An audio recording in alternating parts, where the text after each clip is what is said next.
Olá pessoal, tudo bem? Sejam bem-vindos ao Vem Segue-me. Na semana nós estudaremos hoje Atos 6, 7, 8 e 9, continuando a aprender sobre o crescimento da igreja. Eu espero que no seu estudo pessoal, família, também na igreja e aqui conosco você possa sentir o Espírito de Deus e possa aprender coisas importantes para aplicar na sua vida. Começando no capítulo 6, nós vemos que a igreja estava crescendo e surgiu um problema relacionado às viúvas, que eram desprezadas. E os apóstolos consideraram essa questão tão importante, tão relevante, que marcaram uma conferência geral extraordinária, reunindo todos os discípulos de Jesus Cristo. Eles disseram: não é razoável que nós deixemos a palavra de Deus e sirvamos as mesas. Agora, pode parecer, com essa fala e da forma que está registrada, da forma que a gente lê, que era uma questão que eles não queriam muito saber. Eles falaram: vocês que tratam. Não é isso. Veja, eles não teriam convocado essa conferência de discípulos se não fosse muito importante. Até depois, quando eles acham essa solução, no versículo 3, eles dizem que é uma importante tarefa. De fato, a religião verdadeira se relaciona ao cuidado que nós temos que ter com as viúvas, com os órfãos, com os aflitos e necessitados, com os pobres e carentes. Jesus Cristo sempre focou nas pessoas que estavam passando por aflição, nas humildes. Então, se nós não estivermos vivendo segundo o que ensina as Escrituras, que é servir o próximo, servir os pobres, nós não estamos vivendo nossa religião. Os apóstolos entendiam isso. Agora, eles haviam sido chamados para um ministério especial. Eles deveriam ser testemunhas de Jesus Cristo em todas as nações, tribos, línguas e povos. Qual foi o último comissionamento que Jesus Cristo deu antes de ascender aos céus? Ide por todo o mundo, pregar o evangelho a toda criatura. Agora, eles queriam cumprir isso, mas se eles estavam envolvidos em questões menores, que podiam ser resolvidas por outros líderes, eles não teriam como cumprir a sua função elevada, cujo ofício exigia que eles fizessem viagens, que eles pregassem. Então, a questão das viúvas, por mais relevante que fosse, não podia ser tratada por eles. Nós sabemos que Moisés teve problemas para conduzir um grande povo. E seguindo o conselho do sacerdote, que era seu sogro, ele organizou lideranças para ajudá-lo. Depois disso, nós sabemos que 70 anciãos foram chamados, 70 eldres foram chamados no antigo Israel e tiveram privilégios espirituais extraordinários. Mais tarde, no ministério do Senhor Jesus Cristo, além dos 12 que ele havia escolhido, ele também escolheu 70 homens que iam ajudar Jesus Cristo seu ministério e que levaram o evangelho. A mesma coisa acontece na igreja, aqui na época de Pedro e dos apóstolos. Eles escolhem outros líderes. Hoje na igreja nós temos vários quóruns dos 70, temos 7 presidentes. Não é incrível que aqui no passado também foram escolhidos 7 homens cheios do Espírito Santo para auxiliar os apóstolos nessas questões que eram importantes, mas que eles não tinham tempo de tratar? Então, os 70, eles auxiliam os apóstolos do Senhor Jesus Cristo em sua missão especial. E nós vamos ver especialmente a história de 2 desses líderes do passado que foram chamados. Eu penso, essa é minha interpretação, que esses 7 homens são 7 presidentes dos 70 da época passada, sendo que Estevão, que é o primeiro e o único que tem uma descrição maior, fala aqui no versículo 5, homem cheio de fé e do Espírito Santo. Eu acredito que ele era o presidente dos 70. Por quê? Entre os presidentes 70 são 7, o primeiro é sempre o presidente daqueles 7, embora todos os 7 sejam presidentes também. E aí tem vários 70, tem vários quóruns dos 70. E isso aconteceu nessa conferência, os irmãos apoiaram e depois de serem apresentados seus nomes diante dos apóstolos, eles oraram e impuseram as mãos nesses homens, dando autoridade para que eles realizassem essa função. Essa é a ordem da igreja também, meus irmãos e irmãs. Nós precisamos ser chamados e designados, no caso, até ordenados quando se recebe um ofício do sacerdócio, por alguém que tem autoridade. As chaves do sacerdócio autorizam essa ordenação, então a pessoa é habilitada a cumprir a função especial. Por mais que Estevão, Filipe e os outros, eles eram cheios do Espírito Santo, eles eram homens bons, eles não poderiam servir nessa posição a menos que os apóstolos tivessem autorizado, imposto, colocado as mãos sobre a cabeça deles e os ordenado a realizar esse trabalho. Então a igreja tem uma ordem e essa ordem foi seguida. E os nomes deles são Estevão, Filipe, Prócoro, Nicamor, Timão, Parmênias, Nicolau, que é prosélito da Antioquia. Mas o que eu quero dizer para vocês é que a organização da igreja, que foi revelada linha sobre linha, preceito sobre preceito, ela começou a mudar exatamente pelo crescimento da igreja. Então os apóstolos buscavam inspiração e aconselhamento e Deus revelava para eles o que devia acontecer.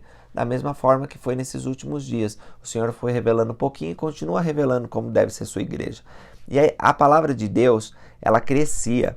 E os discípulos, mais e mais discípulos se uniam à igreja. Isso chamou a atenção das pessoas que não gostavam muito dessa ideia de crescimento. E olha só, embora houvesse muitos partidos, muitas ideias em Jerusalém naquele dia, inclusive na sinagoga dos judeus, a gente tem os libertos, os sirineus, os alexandrinos, enfim, tinha muitos lá, mas todos eram unidos para destruir a igreja de Deus. Era uma coisa que juntava eles, né? E eles, no caso, foram disputar contra Estevão. Mas eles não podiam, diz o versículo 10, resistir à sabedoria e ao espírito com que ele falava. Então, eles chegaram ao ponto de subornar alguns homens e de dizer que ele falava blasfemas. A acusação foi uma blasfêmia contra Moisés e contra Deus.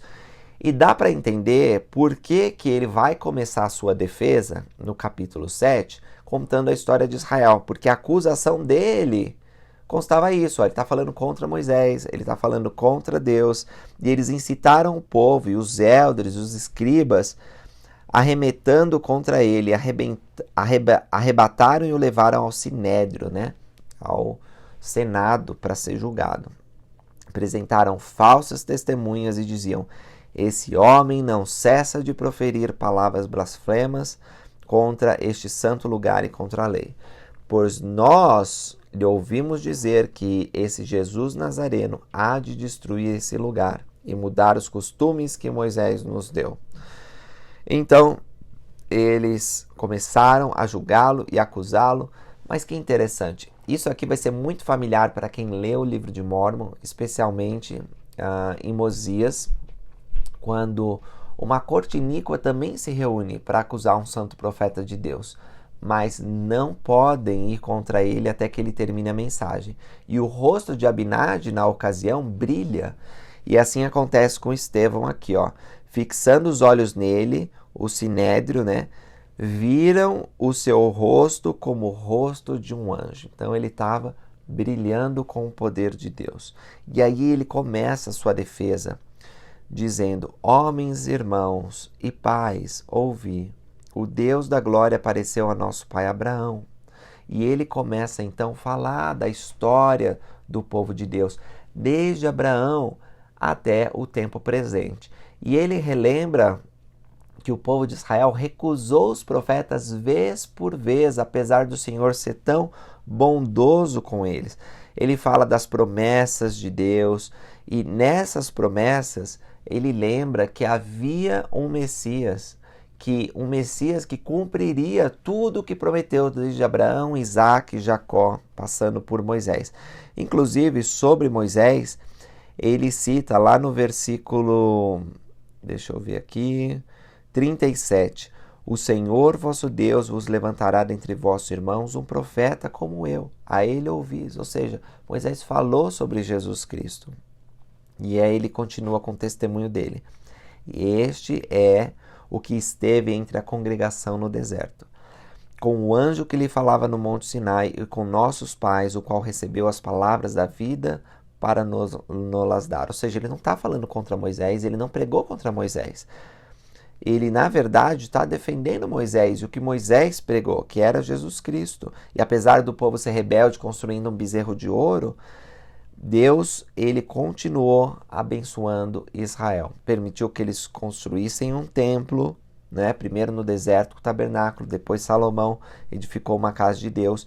E ele dizia assim, no 51, povos de duros de cerviz, né? Quer dizer, não inclina assim a cabeça, né? Não é humilde, fica assim arrogante. A circuncisão era muito importante porque os ligava a Abraão como povo do convênio distinto dos demais. Mas por mais que eles circuncidassem as criancinhas, os meninos que nascessem, eles não eram circuncisos de coração, porque eles não estavam dispostos a obedecer a Deus. Vós sempre resistis ao Espírito Santo, também vós sois como vossos pais, a qual dos profetas não perseguiram vossos pais. Até mataram os que anteriormente anunciaram a vinda do justo, do qual vós agora fostes traidores e homicidas. Vós que recebestes a lei por disposição dos anjos e não a guardastes. Então, uma acusação forte. Quem estava em julgamento lá não era Estevão. Na verdade, Deus permitiu que ele fosse diante daquela corte de lobos para que ele apresentasse o Evangelho de Jesus Cristo, que de outra forma talvez não chegaria aos ouvidos deles. E corajosamente ele fez isso. E agora, o Sinédrio não podia calá-lo antes que ele terminasse a mensagem. Ninguém foi capaz de deter ele até que ele pregasse tudo o que Deus tinha ordenado. Eu vejo como uma prova de misericórdia de Deus, como uma prova de amor, de que Deus queria resgatar aqueles homens iníquos que estavam no Sinédrio. E ouvindo essas coisas, enfureciam-se em seu coração e rangiam os dentes contra ele. Mas ele, estando cheio do Espírito Santo, fixando os olhos no céu, viu a glória de Deus e Jesus, que estava à direita de Deus, e disse: Eis que vejo os céus abertos e o Filho do Homem que está em pé à mão direita de Deus. Essa visão celestial de Estevão foi ignorada por eles. Apenas Estevão estava vendo o Pai e o Filho. Você veja, dois personagens separados. O Pai Celestial e à direita dele seu Filho Jesus Cristo, que era ressurreto. Eles, porém, clamando com grande voz, taparam os seus ouvidos e arremetaram unânimes contra ele, expulsando-o da cidade, o apedrejaram. E as testemunhas depuseram suas vestes aos pés de um jovem chamado Saulo. Agora, a palavra jovem aqui, ela não é precisamente alguém jovem, como nós conhecemos hoje, era alguém menos de 40 anos. Então, provavelmente, Paulo ele já tinha mais de 30 anos nessa ocasião, tá? Então, não é tão jovem assim. É jovem ainda, mas não tanto quanto a gente usa essa palavra hoje em dia, né? E apedrejaram Estevão, que invocava ao Senhor, dizendo: Senhor Jesus, recebe o meu espírito. E pondo-se de joelhos, clamou com grande voz: Senhor, não lhes imputes este pecado. E tendo dito isso, adormeceu, ou seja, morreu. Eu tenho pensado bastante sobre o martírio de Estevão aqui. Um homem cheio do Espírito de Deus, santo. Por que o Senhor permitiu que Estevão fosse morto dessa maneira tão cruel, se era tão fiel? Nós tivemos uma tragédia aqui no estado de Utah, a comunidade brasileira. 2 dias atrás, um carro bateu, havia 5 jovens. 2 meninas, elas faleceram no local por causa do acidente. E 3 outros sobreviveram. Inclusive, uma é da nossa ala brasileira, outros são amigos, né? Alguns eu conheço pessoalmente, outros não. Mas hoje, na ala brasileira, deu para sentir como as pessoas estavam tristes, muitas chorando. E eu sou tão grato pelos líderes da igreja. O bispo deu um discurso excelente, cheio do Espírito de Deus. Os hinos e o poder do Espírito Santo que a gente tem pela ordenança do sacramento, por exemplo, deu conforto. E eu vi as pessoas sendo abençoadas com a ministração de anjos por causa dessa tragédia. Mas o que eu quero dizer é o seguinte: Pedro, ficou livre da prisão. Lembra que a gente teve essa discussão na semana passada? Inclusive, acho que foi com a minha irmã Rebeca. Naquela noite, Pedro foi liberto da prisão. Ele e João saíram. Mas Joseph Smith teve que ficar meses na prisão. Nós vamos ver, no último capítulo dessa designação, que Pedro, ele revive uma mulher. Depois de vários dias, ele vai lá e chama ela, e ela revive. Vive novamente. O espírito e o corpo se unem. Agora, por que Deus revive ela, mas permite que Estevão cele seu testemunho com sangue? Eu não sei, irmãos. Por que Deus permitiu que as duas meninas morressem e que os rapazes sobrevivessem, os 3 rapazes sobrevivessem? Por que ele evita ou ele impede que algumas catástrofes, alguns acidentes acontecem e, por outro lado, essas coisas acontecem e ele permite? Eu não sei, irmãos, mas uma coisa eu sei, e é essa que eu quero que vocês se lembrem. Estevão estava em paz. Quando a pedra, imagine ser morto apedrejado, que coisa horrível, as pedras vindo, quebrando seus ossos, ferindo sua pele, atingindo seu crânio e rachando ele. Imagina que horrível deve ser essa morte. Ainda assim, Estevão estava em paz. Porque ele disse: Pai, perdoa eles. Estava pedindo perdão por aqueles que estavam matando ele.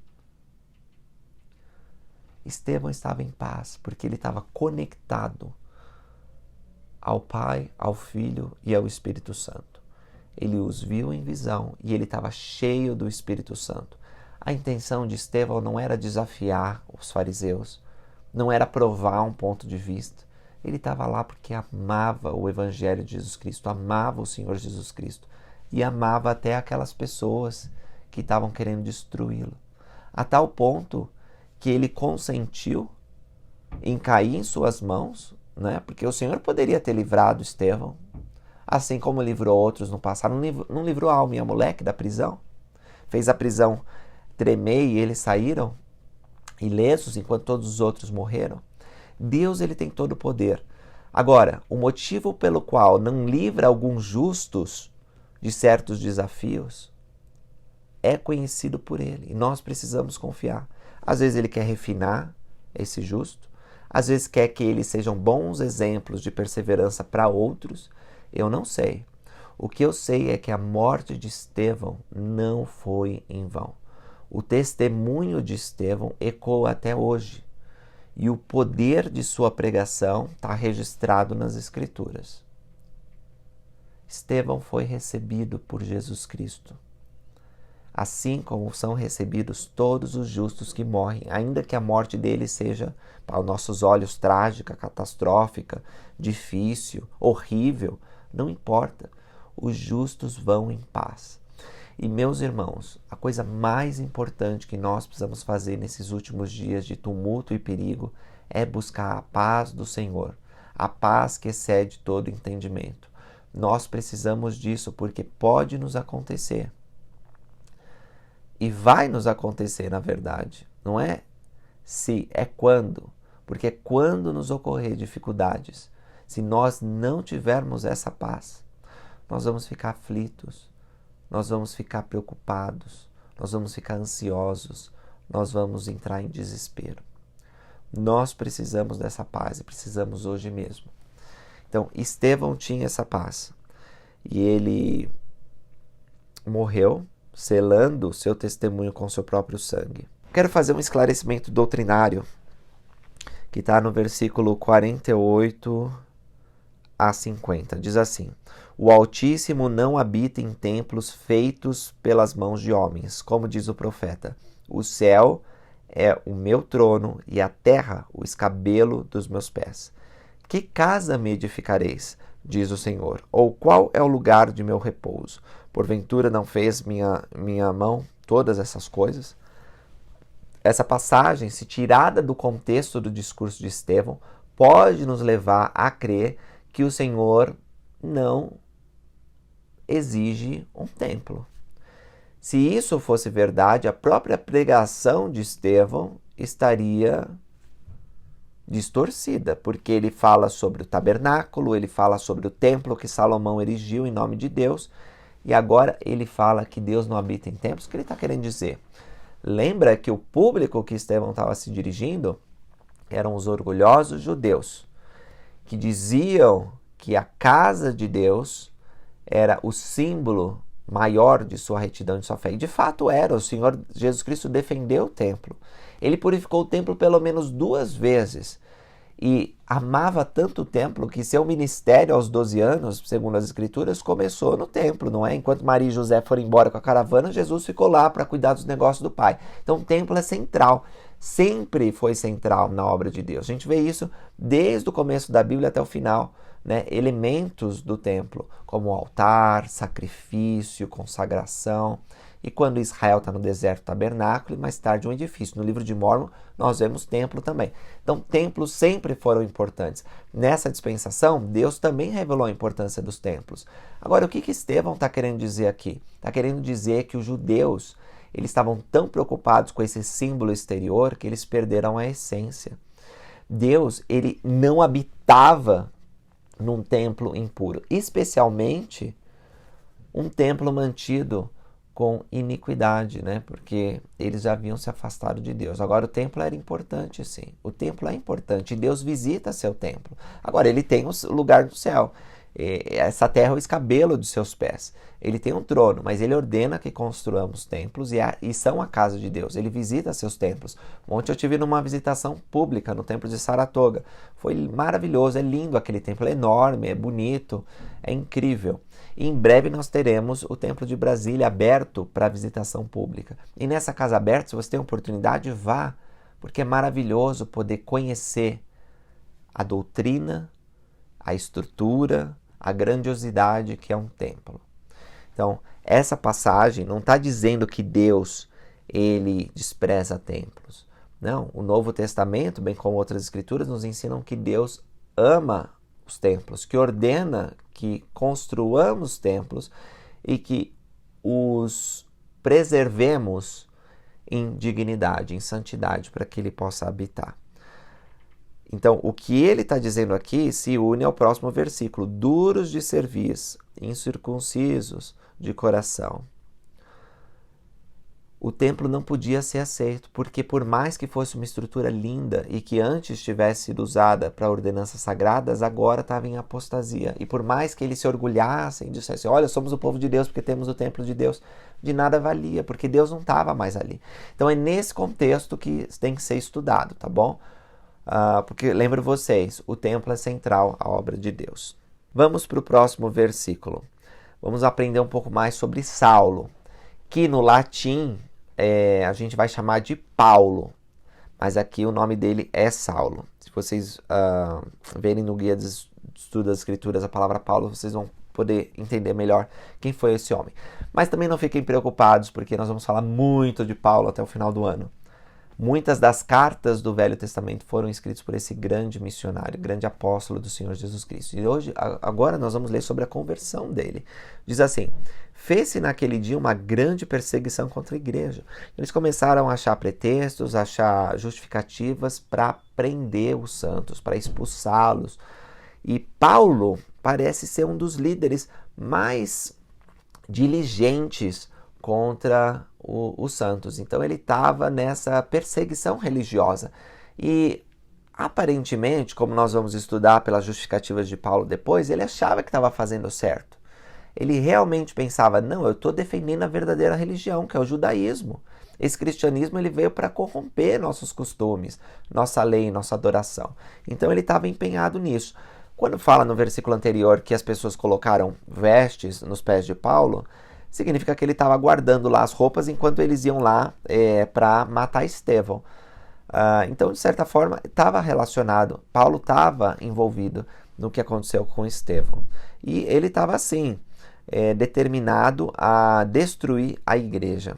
Alguns homens piedosos foram enterrar Estevão e viram sobre ele e fizeram sobre ele grande pranto. E Saulo assolava a igreja, entrando pelas suas casas e arrastando homens e mulheres os encerrava na prisão.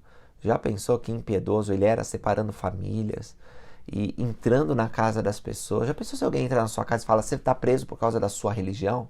Que coisa terrível. Bom, acontecia isso naquela época. E infelizmente acontece muito em alguns lugares do mundo hoje. Mas os que andavam dispersos iam por toda parte anunciando a palavra e descendo. Então, aí vai interromper um pouco a história de Paulo agora e vai falar que, embora essa perseguição se concentrava muito lá em Jerusalém, e depois Paulo inclusive vai viajar para perseguir em outros lugares, mas os discípulos continuaram pregando. Inclusive um dos 70 que nós vimos ser chamado, que é Filipe. Filipe, ele vai para Samaria. Lembra que Samaria já havia, alguns anos atrás, recebido o próprio Senhor Jesus Cristo? Pois é, em Samaria ele começou a proclamar sobre o Senhor, e as multidões estavam atentas unanimemente às coisas que Filipe dizia. Devia ser um grande missionário. Mesmo que ele não fosse, ele tinha uma mensagem grandiosa. E isso era o suficiente para que o Espírito trabalhasse através dele. Olha o que aconteceu também. Os espíritos imundos saíam de muitos que os tinham, clamando em alta voz, e muitos paralíticos e coxos eram curados pelo ministério de Filipe. Havia grande alegria naquela cidade. Porque quando um povo vive o Evangelho de Jesus Cristo, há alegria. E Filipe trouxe alegria porque trouxe o Evangelho. Mas a gente vai ver sobre um homem, Simão, que antes de Filipe chegar era bem famoso, era um mágico, né? E ele iludia o povo. Ele parecia um grande personagem aqui, diz as Escrituras. Todos davam ouvido para ele na cidade, desde o menor até o maior, dizendo, esse é o grande poder de Deus. Quer dizer, através de truques, ele iludia as pessoas. E davam ouvidos a ele, porque já desde muito tempo os havia iludido com artes mágicas. Mas, quando Filipe chegou, eles passaram a crer em Filipe, que lhes pregava acerca do reino de Deus. E do nome de Jesus Cristo eram batizados, tanto homens como mulheres. E até Simão ouviu a pregação de Filipe e sentiu, nossa, isso faz sentido, isso é verdade. E ele creu, e a fé dele foi o suficiente para levá-lo à água do batismo. E ele continuamente ficava perto de Filipe para aprender com ele. E vendo sinais e grandes maravilhas que os fazia, estava atônito, quer dizer, ele estava... Porque ele sabia que aquilo não era um truque. Ele sabia fazer as artes mágicas dele, mas aquilo ele percebeu, não, isso não é. Isso é verdadeiramente poder de Deus. Os apóstolos, quando eles ouviram lá de Jerusalém que Samaria tinha recebido a palavra de Deus, eles decidiram enviar Pedro e João. Então esses dois membros da primeira presidência foram, e quando eles desceram para Samaria, eles oraram para que eles recebessem o Espírito Santo. Hoje, a ordenança do batismo e do dom do Espírito Santo, ela se distancia por algumas horas ou mesmo uma semana, né? Às vezes o converso é batizado num dia e no próximo domingo ele vai receber o dom do Espírito Santo. Uma criança de 8 anos é batizada e imediatamente depois recebe o dom do Espírito Santo. Mas nem sempre foi assim, às vezes demorava mais tempo, semanas até. E no caso, Pedro e João, embora Filipe tivesse o sacerdócio de Melquisedeque, porque ele não pode fazer esses sinais como expulsar demônios e curar, se não tiver o sacerdócio de Melquisedeque, ele não tinha sido autorizado a confirmar eles como membro da igreja e dar o Espírito Santo, ele apenas batizava. Então, eles foram os apóstolos para fazer isso. E chegaram lá, porque sobre nenhum deles tinha ainda descido, mas somente eram batizados em nome do Senhor Jesus, e lhe impuseram as mãos e receberam o Espírito Santo. O Espírito Santo é recebido assim também. Essa ordenança da confirmação tem que impor as mãos, e o portador do sacerdócio que foi autorizado por alguém que tem chaves, vai dizer, recebe o Espírito Santo. Quando Simão viu que pela imposição das mãos dos apóstolos se dava o Espírito Santo, ofereceu-lhes dinheiro. Muito cuidado para julgar Simão aqui, tá? Vamos ler o que está antes da gente tirar conclusões. Mas ele falou, eu quero esse poder do Espírito Santo e eu pago vocês para que me deem o mesmo poder. Dizendo-lhe, dai-me também a mim esse poder para que qualquer sobre quem eu puser as mãos receba o Espírito Santo. Mas disse-lhe Pedro, o teu dinheiro seja contigo para a perdição, pois supuseste que o dom de Deus se adquire por dinheiro. Tu não tens parte nem sorte nesse assunto, ou no teu ministério, como está outras bíblias, né? Neste ministério, porque o teu coração não é reto diante de Deus. Arrependa-te, Simão, pois dessa tua iniquidade. Arrependa-te, pois, dessa tua iniquidade. E ora a Deus para que porventura te sejam perdoado o pensamento de teu coração, pois vejo que está no fel da amargura e no laço de iniquidade. Então, o apóstolo sênior, ele reconheceu que Simão, ele estava com o pensamento errado, estava no fel da amargura e no laço de iniquidade. Não era daquele jeito que se obtia o poder do sacerdócio, não era por dinheiro. Este poder deveria ser dado por imposição de mãos por alguém que tinha autoridade. Agora, antes disso, era exigida uma preparação.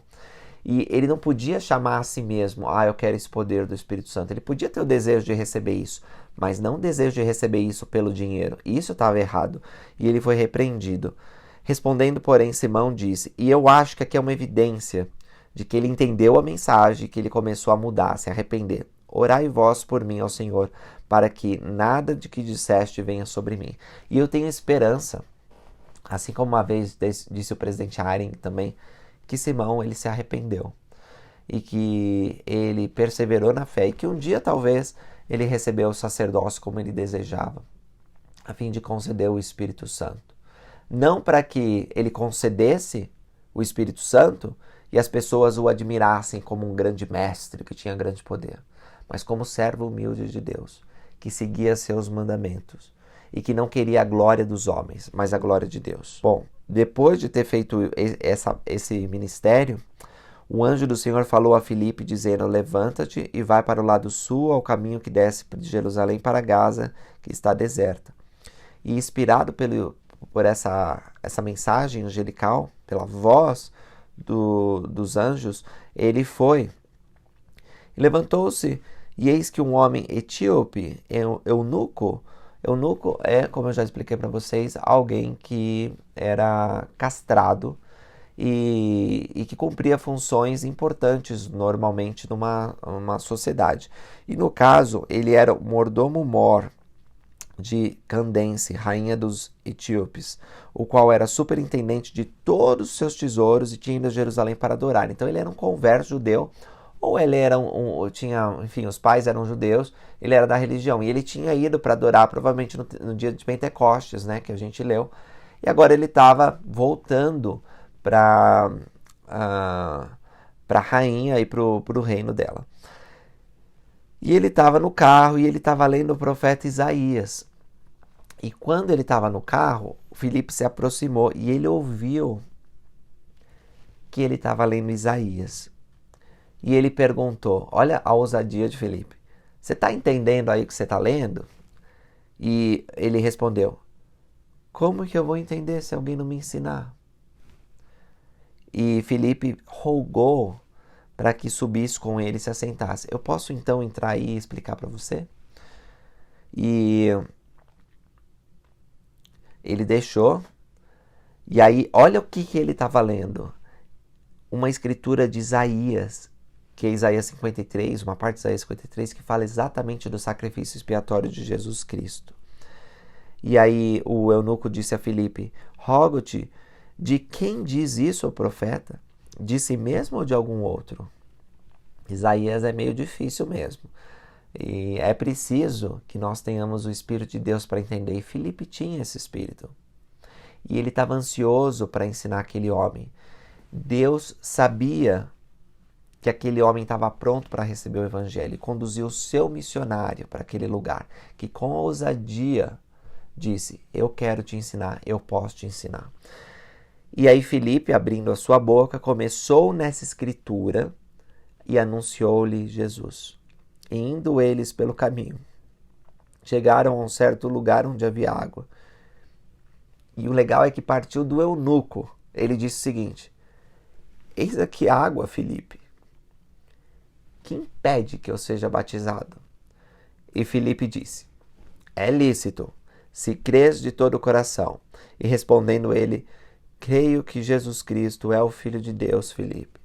E mandou parar o carro e desceram ambos na água, tanto Filipe como o eunuco. E ele o batizou. Quando saíram da água, o Espírito do Senhor arrebatou Filipe e foi embora. Às vezes acontece também, né? Quando nós somos conversos na igreja, nós nos apegamos muito àqueles missionários. E como Filipe, transmitem a mensagem pela primeira vez para nós. E nós amamos esses rapazes e moças que nos ensinaram os primeiros princípios de ordenança do Evangelho e nos levaram à igreja. Mas de repente, como se fosse o arrebatamento de Filipe aqui, eles são levados para um outro lugar. E nós ficamos tristes dessa separação, mas é assim que é o ministério. Até se você é um missionário, talvez você ama tanto as pessoas que você está ensinando e as pessoas que você ajudou a se batizar, que são conversos, que quer ficar com elas mais tempo. Mas não é assim. O Espírito te chama para um outro lugar e você tem que ir. E o eunuco não viu mais ele, mas olha o que fica. Jubiloso continuou seu caminho. Porém, Filipe achou-se em Azoto e passando anunciou o evangelho em todas as cidades até que chegou a Cesareia. Então o que ficou com ele foi a alegria, o júbilo de ser agora membro da Igreja de Jesus Cristo. Que bênção! Assim eu sei também, meus irmãos, que nós seremos guiados, que nós seremos conduzidos para os servos de Deus. E quando ouvirmos a pregação, eles vão poder nos explicar as Escrituras. E o Espírito Santo vai abrir a nossa mente e nós vamos entender. Então, se você está pesquisando a igreja, continua pesquisando. Ouça os missionários, questione eles. Talvez você pense, são rapazes e moças muito jovens. Eles não têm o conhecimento e a experiência que eu tenho. Mas se vocês forem humildes e fizerem perguntas a eles, o Espírito, assim como usou Filipe, vai usá-los também. E você vai poder descobrir coisas que antes você não sabia. Então convido vocês, se ainda não são membros da igreja, a ouvir os missionários.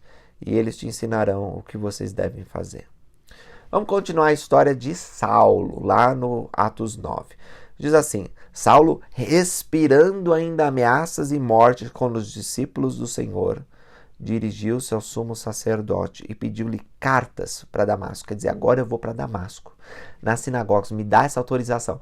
É interessante que Lucas fala que ele respirava ameaça. Quer dizer, era uma coisa que estava constantemente, assim como você tem que respirar para viver, ele tinha que, ter essa vontade de prender os santos, de acabar com essa religião. Então ele respirava ameaças e mortes contra os discípulos do Senhor. É forte isso, mas para ver a intensidade de Paulo, no caso aqui Saulo. Pediu-lhe as cartas para Damasco e ele foi para conduzir homens, para que se encontrasse alguém daquele caminho, quer homens, quer mulheres, conduzisse presos a Jerusalém.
Saulo, por que me persegues? Quem é, Senhor? Eu sou Jesus, a quem tu persegues. Duro é para ti recalcitrar contra os aguilhões. Senhor, que queres que eu faça? Levanta-te e entra na cidade, e lá te será dito o que te convém fazer.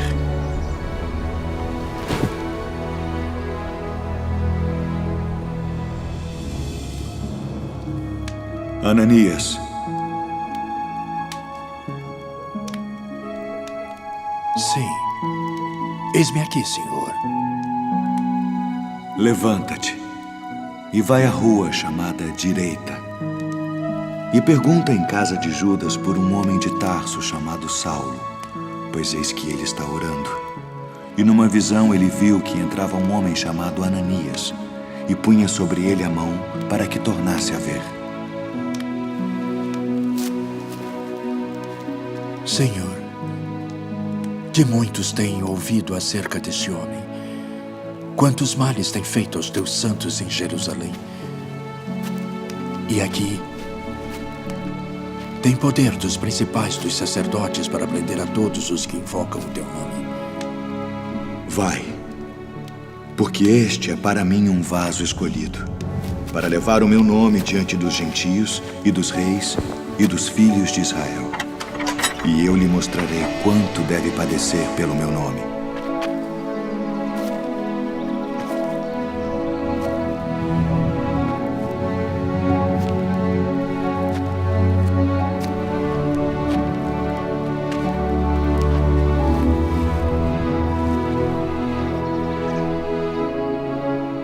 Irmão Saulo, o Senhor Jesus, que te apareceu no caminho por onde vinhas, me enviou para que tu tornes a ver e sejas cheio do Espírito Santo. Irmão Saulo, recebas a tua visão.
Agora ele, no caminho de Damasco, vai acontecer uma coisa que ele não estava imaginando.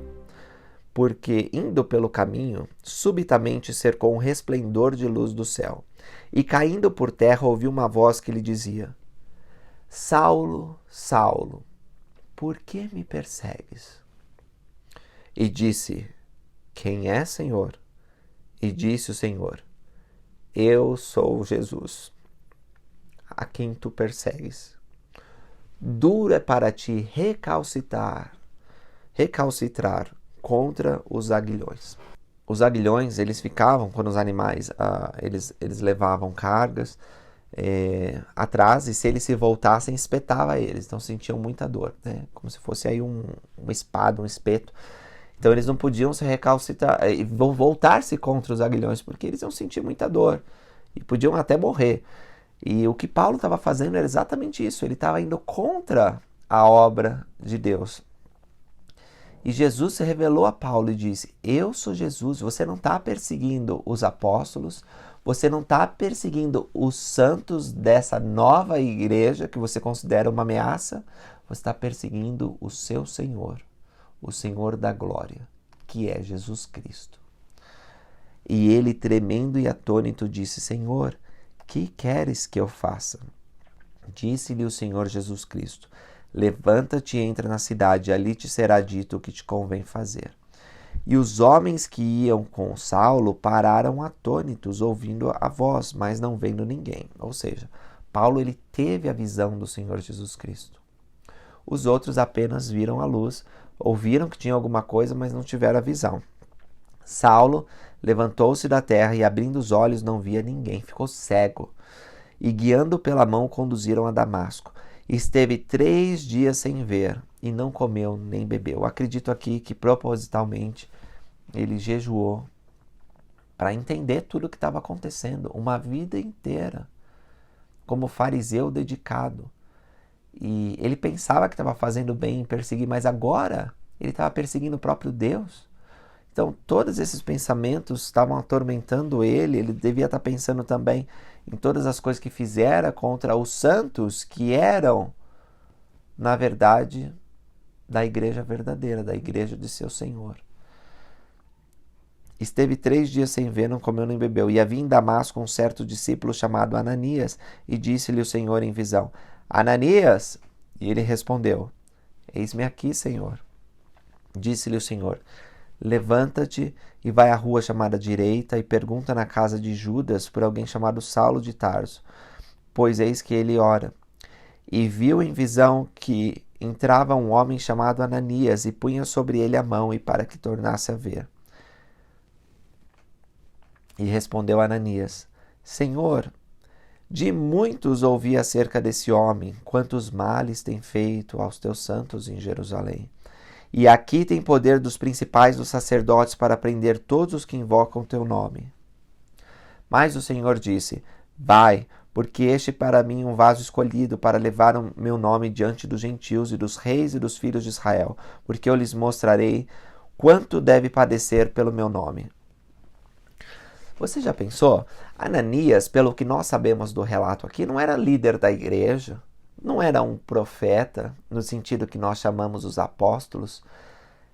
Ele era um discípulo que vivia lá em Damasco. Ainda assim era fiel, de tal forma que o Senhor o apareceu em visão. E disse: Ananias, é você que eu escolhi para restaurar a visão de Saulo. Ananias, evidentemente, já tinha ouvido sobre Saulo, que tinha essa perseguição contra os santos e temeu. Mas o Senhor disse: Vai, Ananias, porque eu mostrei que era você que ia lá e restaurava a visão desse meu servo. Ele é um servo escolhido. Eu sei que é difícil de ver agora. Talvez você não consiga ver. E talvez ninguém consiga ver. Mas eu sei que Saulo vai se tornar um vaso precioso, que vai levar o evangelho aos gentios e a Israel. Então eu preciso que você confie em mim. E Ananias confiou. Foi Ananias, entrou na casa e, impondo-lhe as mãos, disse, as mãos sobre Saulo: Irmão Saulo. Deixa eu fazer uma pausa aqui também. Saulo era um perseguidor. Tinha colocado mulheres, homens na prisão. Talvez tinha separado eles de seus filhos. Muitas coisas contra a igreja, de modo que as pessoas temiam ele. Mas quando Ananias entrou e colocou as mãos, não disse perseguidor Saulo, ou mesmo Saulo, mas com grande humildade disse irmão Saulo, porque ele sabia que Saulo era seu irmão. Sabia que ele era seu irmão em Cristo. Irmão Saulo, o Senhor Jesus, que te apareceu no caminho por onde vinhas. Como isso deve ter soado, né, para Saulo, quando de repente cego alguém põe a mão na cabeça e diz: Irmão Saulo, o Senhor Jesus que te apareceu no caminho por onde vinhas me enviou, para que tornes a ver e sejas cheios do Espírito Santo. E logo lhe caíram dos olhos como que umas escamas, e recuperou de imediato a vista, e levantando-se foi batizado. E tendo comido, ficou fortalecido. E esteve Paulo alguns dias com os discípulos que estavam em Damasco. E logo nas sinagogas pregava acerca de Cristo. Olha só, alguns dias atrás perseguidor de Cristo, agora um defensor da fé em Cristo. Todos os que ouviam estavam atônitos e diziam: não é esse aquele que em Jerusalém assolava os que invocavam esse nome, e para isso veio aqui, para os levar presos aos principais dos sacerdotes. Porém, Paulo se fortalecia muito mais e confundia os judeus que habitavam em Damasco, provando que aquele era o Cristo.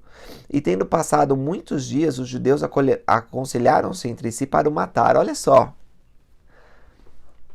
Porque Paulo, vocês vão ver o quão Paulo é poderoso quando fala. O profeta Joseph Smith diz que quando ele abria a boca era como um leão no meio dos cordeiros. Paulo começou a confundir eles, mostrando pelas escrituras que Jesus era o Cristo. Agora, o que mudou em Paulo não foi... Aliás, essa mudança em Paulo não aconteceu por causa que ele recebeu mais informação das escrituras. Certamente, entre os discípulos, ele aprendeu mais sobre Jesus Cristo.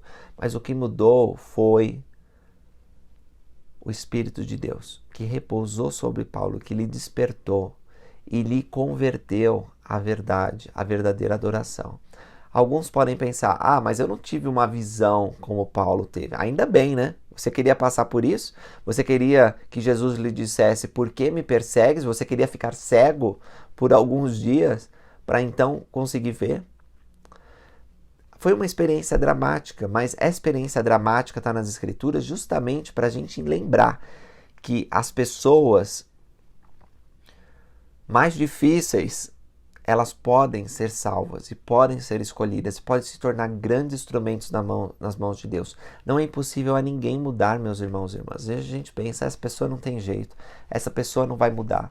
Não é assim, todos podem mudar. E Paulo é uma grande prova disso, porque ele realmente mudou da água para o vinho, porque aquela conspiração para matá-lo não adiantou. Ele fugiu, chegou a Jerusalém, e lá em Jerusalém ele tentou se reunir com a igreja, mas ninguém queria dar confiança, né? A igreja se reunia escondido, porque esse homem daí perseguia a igreja, separou muitas famílias, aí colocando na prisão os pais e as mães. Mas Barnabé, que depois vai se tornar companheiro de Paulo, tomou ele consigo e levou diante dos apóstolos, e contou como que Paulo tinha se convertido. E os apóstolos, é claro, se regozijaram com aquilo. E falou ousadamente do nome de Jesus. Falava e disputava também com os gregos. E os gregos também não gostaram nada do que Paulo estava falando, né? Bom, assim as igrejas em toda a Judéia, Galiléia e Samaria tinham paz e eram edificadas e se multiplicavam, andando no temor do Senhor e na consolação do Espírito Santo. Também amo essa passagem porque, embora a perseguição fosse grande e que os judeus tentavam matar a liderança da igreja e os membros, ainda assim eles tinham paz. A igreja crescia e prosperava, ninguém podia tirar a paz. A perseguição externa nunca podia tirar a paz individual que os santos sentiam, porque ela vinha de Deus, e Deus havia prometido uma paz que excedia todo entendimento. E até o relato que eu comentei com vocês, em que Pedro, ele cura Enéas, né? Ele levanta ele da cama, e mais para frente ele também levanta dos mortos Dorcas, e eu acho que esse é o nome dela. E que grande bênção é ter apóstolos e profetas como nos dias antigos, que ensinam o caminho a Jesus Cristo. Eu sou muito grato também pelos demais líderes da igreja. Como vocês viram, Lucas aqui, ele não fala apenas dos apóstolos, mas de outros membros da igreja que receberam grandes dádivas e que abençoaram as pessoas ao seu redor. Eu sou grato por essas escrituras, sei que são verdadeiras. Eu sei que nós precisamos nos converter, porque a bênção da conversão e do serviço ao próximo é essa paz que os discípulos receberam. Obrigado por assistirem esse vídeo, curte aí, compartilha com os amigos. Eu quero muito ler os comentários das impressões que vocês tiveram dessa aula. Obrigado e até a próxima, pessoal. Tchau, tchau.